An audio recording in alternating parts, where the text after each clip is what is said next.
মৌলিক অধিকার গণতান্ত্রিক রাষ্ট্রের ভিত্তি তথা নাগরিকদের ব্যক্তিত্ব বিকাশ, আত্ম উপলব্ধি, আত্মপ্রকাশ, চরিত্র বিকাশ ও অন্তর্নিহিত শক্তিগুলোর পূর্ণ বিকাশের জন্য বাংলাদেশ সংবিধানের ২৭ হতে ৪৪ অনুচ্ছেদ পর্যন্ত মৌলিক অধিকারগুলো লিপিবদ্ধ করা হয়েছে।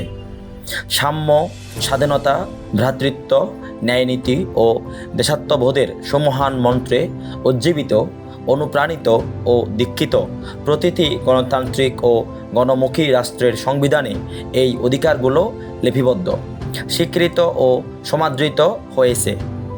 গণতান্ত্রিক রাষ্ট্রের নাগরিকদের এই অধিকার হতে বঞ্চিত করা স্বেচ্ছাচারিতার নামান্তর ছাড়া অন্য কিছু নয়।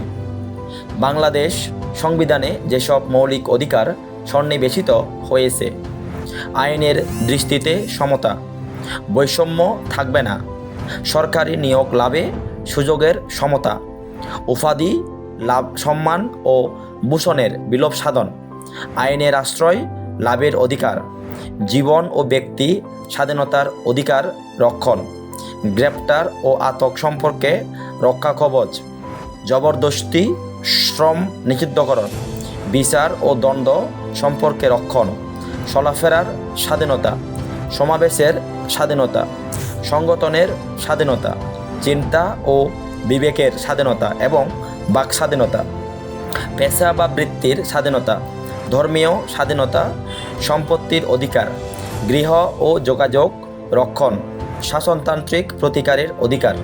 মৌলিক অধিকার বলবৎ করার জন্য সংবিধানে কী পদ্ধতির ব্যবস্থা আছে?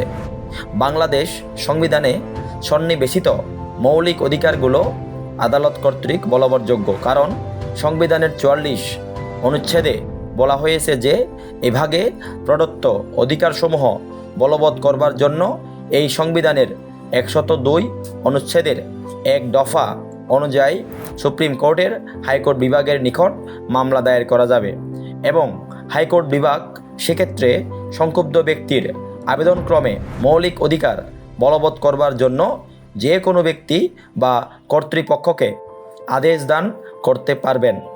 উল্লেখ্য যে ১৯৪৮ সালে universal declaration of human rights জাতিসংঘ কর্তৃক গৃহীত হয়।